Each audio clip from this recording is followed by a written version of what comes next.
আসসালামু আলাইকুম। আজকে সর্বশেষ সংবাদ জানাবো আমি নুসরাত। প্রথমেই জানিয়ে দেব সংবাদ শিরোনাম।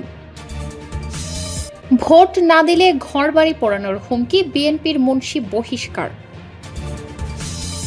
সেনাবাহিনী জাতীয় নিরাপত্তা ও আস্থার প্রতীক। বিএনপির হেভিওয়েট প্রার্থীরা কে কোথায় ভোট দেবেন। টাকায় ভোট কেনা বেচা, ইসলাম কি বলে। মালয়েশিয়ার ই ভিসা কার্যক্রম সাময়িক স্থগিত। সর্বশেষে জানাবো, নির্বাচনের মাঠে থাকছে আইন শৃঙ্খলা বাহিনীর 9,58,000 সদস্য, বললেন ইসি সানাউল্লাহ। শিরোনাম শুনলেন, এবারে বিস্তারিত। ভোট না দিলে ঘরবাড়ি পোড়ানোর হুমকি, বিএনপির মুন্সি বহিষ্কার।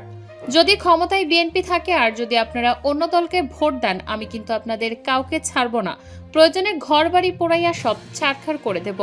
কুমিল্লা 4 আসনে ঋণ ক্লাবের অভিযোগে প্রার্থিতা হারানো বিএনপি মনোনীত মঞ্জুরুল আহসান মুন্সির এমন একটি ভিডিও সামাজিক যোগাযোগ মাধ্যমে ছড়িয়ে পড়ায় তাকে বহিষ্কার করেছে তার দল।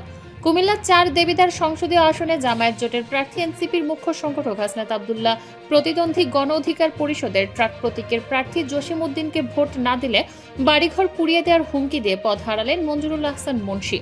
সোমবার 10 ফেব্রুয়ারি বিএনপির সিনিয়র যুগ্ম মহাসচিব রুহুল কবির রিজভী স্বাক্ষরিত বিজ্ঞপ্তিতে জানানো হয়েছে, দলীয় নীতি আদর্শ এবং সংগঠন পরিপন্থী বক্তব্য ও কার্যকলাপের জন্য বিএনপি জাতীয় নির্বাহী কমিটির সদস্য ইঞ্জিনিয়ার মঞ্জুরুল আহসান মুন্সিকে বহিষ্কার করেছে বিএনপি।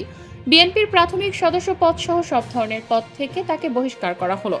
এর আগে সোমবার কুমিল্লা 4 দেবিদার সংসদীয় আসনে জামায়াত জোটের প্রার্থী এনসিপির মুখ্য সংগঠক হাসনাত আব্দুল্লাহের প্রতিদ্বন্দ্বী গণ অধিকার পরিষদের ট্রাক প্রতীকের প্রার্থী জসিম উদ্দিনকে ভোট না দিলে বাড়িঘর পুড়িয়ে ছাড়খাড় করে দেওয়ার হুমকি দেন। এমন একটি বক্তব্য সামাজিক যোগাযোগ মাধ্যমে ভাইরাল হয়। সেনাবাহিনী জাতীয় নিরাপত্তা ও আস্থার প্রতীক। একটি স্বাধীন ও সার্বভৌম রাষ্ট্রের জন্য নিরাপত্তা কেবল একটি কৌশলগত বিষয় নয়, এটি জাতির অস্তিত্ব, আত্মমর্যাদা ও ভবিষ্যতের সঙ্গে গভীরভাবে যুক্ত। এই নিরাপত্তার দৃঢ় প্রহরী হিসেবে যুগ যুগ ধরে দাঁড়িয়ে আছে সেনাবাহিনী। রাষ্ট্রের সীমান্ত রক্ষা থেকে শুরু করে দুর্যোগ মোকাবেলা, শান্তিরক্ষা কার্যক্রম এবং জাতীয় সংকটে জনগণের পাশে দাঁড়ানো সেনাবাহিনীর ভূমিকা বহুমাত্রিক ও অনস্বীকার্য। সেনাবাহিনী মূলত শৃঙ্খলা, ত্যাগ ও দেশপ্রেমের প্রতীক। একজন সৈনিক কেবল একটি চাকরি করেন না, তিনি নিজের ব্যক্তিগত জীবন, আরাম, এমনকি কখনো কখনো প্রাণ পর্যন্ত উৎসর্গ করেন দেশের জন্য। প্রতিকূল পরিবেশ, কঠোর প্রশিক্ষণ ও ঝুঁকিপূর্ণ দায়িত্ব পালনের মধ্য দিয়ে একজন সৈনিক নিজেকে গড়ে তোলেন জাতির জন্য নিবেদিত এক নীরব যোদ্ধা হিসেবে। এই নীরবতাই সেনাবাহিনীর শক্তি, কারণ তারা কাজ করে প্রচারের জন্য নয়, দায়িত্ববোধ থেকে। শান্তিকালেও সেনাবাহিনীর অবদান কম নয়। প্রাকৃতিক দুর্যোগ যেমন বন্যা, ঘূর্ণিঝড়, ভূমিকম্প কিংবা মহামারীর সময় সেনাবাহিনী প্রায়শই প্রথম সাড়া প্রদানকারী হিসেবে জনগণের পাশে দাঁড়ায়। দুর্গতদের উদ্ধার, ত্রাণ বিতরণ, অস্থায়ী আশ্রয় ও চিকিৎসার সহায়তা প্রদান, এসব ক্ষেত্রে সেনাবাহিনীর দ্রুততা ও দক্ষতা বারবার প্রমাণ করেছে যে তারা কেবল যুদ্ধক্ষেত্রেই নয়, মানবিক সংকটেও সমানভাবে সক্ষম। বিএনপির হেভিওয়েট প্রার্থীরা কে কোথায় ভোট দেবেন। আগামী 12 ফেব্রুয়ারি ত্রয়োদশ জাতীয় সংসদ নির্বাচন অনুষ্ঠিত হবে। নির্বাচনকে ঘিরে দেশজুড়ে চলছে শেষ মুহূর্তের প্রস্তুতি। বিএনপির হেভিওয়েট প্রার্থীরা কোন কোন কেন্দ্রে তাদের ভোটাধিকার প্রয়োগ করবেন তা যুগান্তরের পাঠকদের জন্য তুলে ধরা হলো। মঙ্গলবার রাতে বিএনপির মিডিয়া সেলের সদস্য সাইরুল কবির খান এসব তথ্য নিশ্চিত করেন। তথ্য অনুযায়ী BNP chairman Tarique Rahman Gulshan model school and college vote কেন্দ্রে তার ভোটাধিকার প্রয়োগ করবেন। বিএনপির মহাসচিব মির্জা ফখরুল ইসলাম আলমগীর ভোট দেবেন ঠাকুরগাঁও সরকারি বালিকা উচ্চ বিদ্যালয় কেন্দ্রে। বিএনপির স্থায়ী কমিটির সদস্যদের মধ্যে ডক্টর খন্দকার মোশাররফ হোসেন কুমিল্লার দাউদকান্দি উপজেলার গয়েশপুর সরকারি প্রাথমিক বিদ্যালয় কেন্দ্রে ভোট দেবেন। মির্জা আব্বাস ভোট দেবেন ঢাকার শাহজাহানপুরে অবস্থিত মির্জা আব্বাস মহিলা ডিগ্রি কলেজ কেন্দ্রে। টাকায় ভোট কেনা বেচা, ইসলাম কি বলে। ইসলামে ইবাদত শুধু মসজিদে সীমাবদ্ধ নয়, জীবনের প্রতিটি সিদ্ধান্তই ঈমান ও আমলের সঙ্গে ওতপ্রোতভাবে জড়িত। ব্যক্তি জীবনে নামাজ, রোজা ও অন্যান্য ইবাদতে যত্নশীল হয়েও যদি কেউ সামাজিক ও রাষ্ট্রীয় দায়িত্ব পালনে অবহেলা করে, তবে তা দিনের পূর্ণতা নির্দেশ করে না। ভোট তেমনই একটি দায়িত্ব যেখানে সামান্য অসততা ভয়াবহ গুনাহে পরিণত হতে পারে। অনেক মানুষের ক্ষেত্রে দেখা যায় তারা ব্যক্তিগত জীবনের নামাজ, রোজা, তাসবিহ, তাহলিলে যত্নবান হলেও ক্রয় বিক্রয়, হালাল হারাম, বিয়ে, তালাক সহ শরীয়তের গুরুত্বপূর্ণ বিধানের ক্ষেত্রে উদাসীন থাকে। এই শ্রেণীর মানুষের কাছে ভোট নিছক একটি জাগতিক বিষয়। ভোট দেয়া বা নির্বাচনে অসততা, বিশেষ করে টাকার বিনিময়ে ভোট দেয়াকে তারা গুনাহ মনে করে না।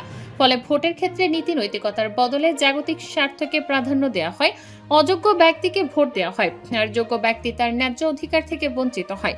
ব্যক্তি স্বার্থ, বন্ধুত্ব, আত্মীয়তা, আঞ্চলিকতা ও দলাদলিকে পরকালীন জবাবদিহির চেয়ে বেশি গুরুত্ব দেওয়া হয়। অথচ তারা ভেবে দেখেন না ধর্মীয় দৃষ্টিকোণ থেকে তারা কত বড় অন্যায়ের সঙ্গে জড়িয়ে পড়ছেন। মালয়েশিয়ার ই-ভিসা কার্যক্রম সাময়িক স্থগিত। কারিগরি উন্নয়ন এবং দীর্ঘমেয়াদী স্থিতিশীলতা নিশ্চিত করার লক্ষ্যে ই-ভিসার অফিসিয়াল ওয়েবসাইটের রক্ষণাবেক্ষণের কারণে মঙ্গলবার 10 ফেব্রুয়ারি থেকে পরবর্তী নির্দেশনা না দেওয়া পর্যন্ত ই-ভিসা সংক্রান্ত যাবতীয় কার্যক্রম সাময়িকভাবে বন্ধের তথ্য জানিয়েছে ঢাকার মালয়েশিয়ান হাই কমিশন। এক সংবাদ বিজ্ঞপ্তিতে হাই কমিশন জানায়, রক্ষণাবেক্ষণ চলাকালীন malaysiavisa.imi.gov.my ওয়েবসাইটটি সাধারণ ব্যবহারকারীদের জন্য বন্ধ থাকবে। সব ধরনের নতুন ভিসা আবেদন গ্রহণ এবং বর্তমানে প্রক্রিয়াধীন থাকা অনুমোদনগুলো সাময়িকভাবে স্থগিত করা হয়েছে। সিস্টেমের উন্নয়ন কাজ শেষ হওয়া মাত্রই আনুষ্ঠানিক ঘোষণার মাধ্যমে পুনরায় কার্যক্রম চালু করা হবে। তবে এই সময়ের মধ্যে যদি কারো অত্যন্ত জরুরি কোনো সহায়তার প্রয়োজন হয় তবে সরাসরি ইমেইলের মাধ্যমে যোগাযোগ করতে অনুরোধ জানানো হয়েছে।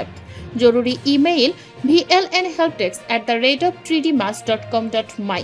সাময়িক এই অসুবিধার জন্য আবেদনকারীদের কাছে আন্তরিকভাবে দুঃখ প্রকাশ এবং দ্রুত সেবা চালুর বিষয়ে আশাবাদ ব্যক্ত করেছে হাই কমিশন। নির্বাচন মাঠে থাকছে আইনশৃঙ্খলা বাহিনীর 9,58,000 সদস্য, বললেন ইসি সানাউল্লাহ। আসন্ন ত্রয়োদশ জাতীয় সংসদ নির্বাচন ও গণভোট অবাধ, সুষ্ঠু ও নিরপেক্ষ করতে সারা দেশে আইনশৃঙ্খলা রক্ষাকারী বাহিনীর প্রায় 9,58,000 সদস্য মোতায়েন করা হয়েছে। এছাড়া নির্বাচনের নিরাপত্তায় প্রথমবারের মতো ইউএভি, ড্রোন এবং বডি ওর্ন ক্যামেরা ব্যবহার করা হচ্ছে। মঙ্গলবার বিকালে রাজধানীর আগারগাঁওয়ে নির্বাচন ভবনে এক ব্রিফিংয়ে নির্বাচনের সার্বিক প্রস্তুতি তুলে ধরে সব তথ্য জানান নির্বাচন commissioner brigadier general Abul Fazal Mohammad Sanaullah. তিনি বলেন, আগামী পরশু 299টি আসনে ভোট গ্রহণ অনুষ্ঠিত হবে। শেরপুর 3 আসনে একজন প্রার্থীর মৃত্যুতে সেখানে ভোট স্থগিত করা হয়েছে।